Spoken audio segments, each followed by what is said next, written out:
Hey guys, it's Jessica Kent Morrow. I am going to talk about my experience of moving out of my parents' house in this video. So, y'all remember that girl Amber I told you about in the previous video? We got to be best friends when we were working out there at the amphitheater, and we had this idea of moving in together because when I wanted to move out of my mom's house to see about gaining independence and just seeing if I could do it. It had always been a goal of mine to be independent and move out of my mom's and dad's house. I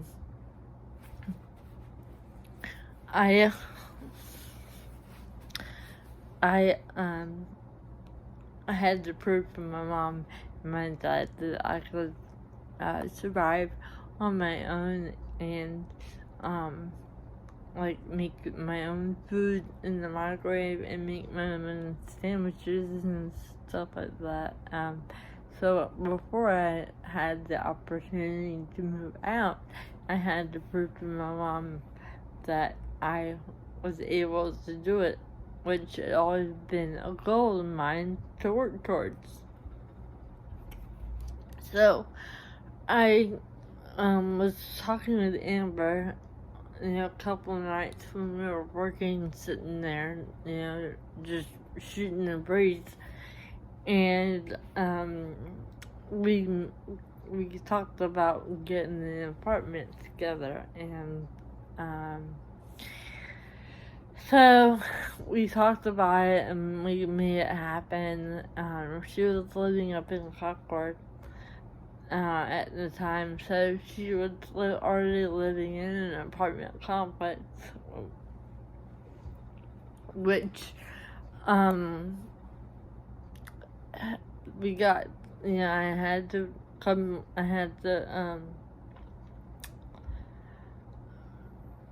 convince my mom to let me do this.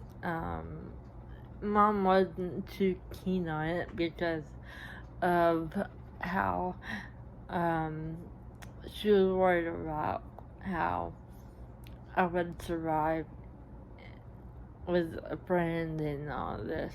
So I had to convince her that it was my idea to try this. So we moved into the apartment on the first floor. I did really well. I would shower myself and go to the bathroom. I had the master bedroom with the bathroom because I needed the room for my chair and all that. So I when I moved out of my mom's and dad's house, they wouldn't let me take the bed that I was sleeping in, so I had to go buy a new bed, which was really comfortable. I still have that bed. But, so I had to buy a bed, and I had to buy a dresser, and I had to buy all the furniture that I needed to furnish my room. And I was still working at Walmart, so I had the income to pay my half of the rent. But I had to tell Mom that I would move out with a friend because I didn't feel comfortable in my own eyes living by myself because there was the occasional fall or the occasional, I would fall and get hurt because my knees, they all automatically give out sometimes or stuff like that. So we moved into the apartment and I was doing really well. I don't know if anybody knows about the Concord area, but we lived in that apartment and there was an open field across from the apartments we had. There was nothing really around at that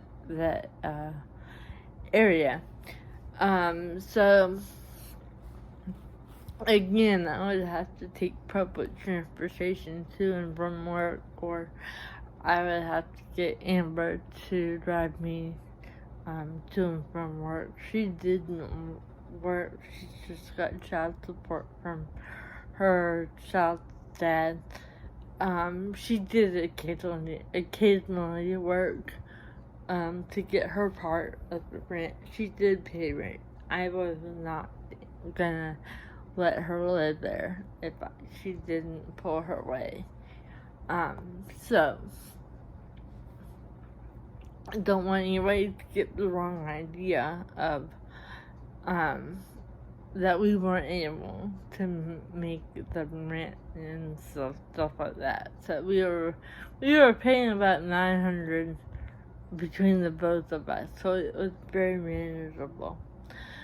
So we lived there for a couple of years together, and then we parted ways because it got too much for me to handle her lifestyle. So I had to get out of there, and it was becoming a toxic environment. Not in a bad way, but it just wasn't working out anymore. So I moved back in with my mom and dad for a couple months because I didn't want to stay there for a long time and be enabled.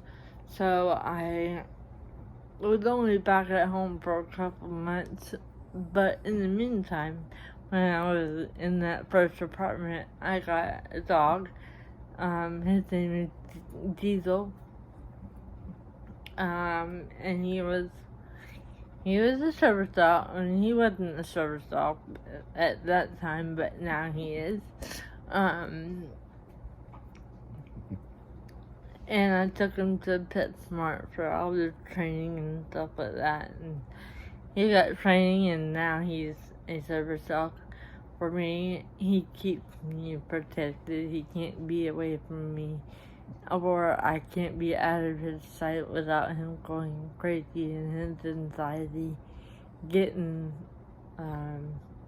too bad. So he's laying here right now, just listening to me record these videos. So I moved in with mom and dad for a couple months, and then I found another roommate and moved into an apartment with him. We were just friends. It didn't go anywhere past that. His name was Ed, and we lived over by my work at Walmart, so it was convenient for me to get a ride to work every day with public transportation. So we moved into the apartment complex, and we were paying about $900 each of it between the both of us. And he had a little girl that he would get every other weekend or something like that. I can't really remember. That was about 10, it's almost 10 years ago. Wow, time flies.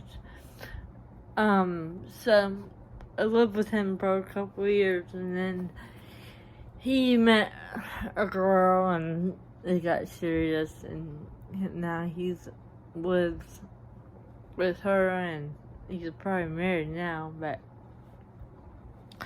at that time we were living here where I am recording these videos. And he moved on with his life and all that, and I'm living in the same house that I lived in. That you're seeing these videos being recorded. Sorry, my speech is probably not the best, but so I stayed here in this house that my mom owns. I just pay her rent, which is pretty convenient for me.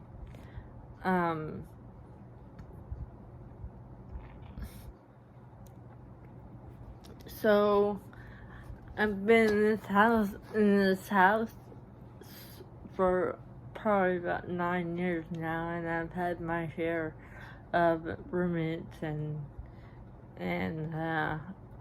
people coming in and out and stuff like that. And eventually, now my husband, Jason, the one I mentioned in a couple of other videos, he eventually moved in. We started dating, and he eventually moved in. And because it wasn't the right time, back when we first met, for him to be able to come and live. So, and I'll get into that whole situation in another video where I describe other topics, but so he lives here now, and he moved in about then, probably about 5 years ago, and things just led one thing to another, and now we are married, and we've been married for about 3 years, this past April, and so yeah, that's the end of that story about living away from my parents. I hope you're enjoying my stories, and we will talk to you later. Thanks.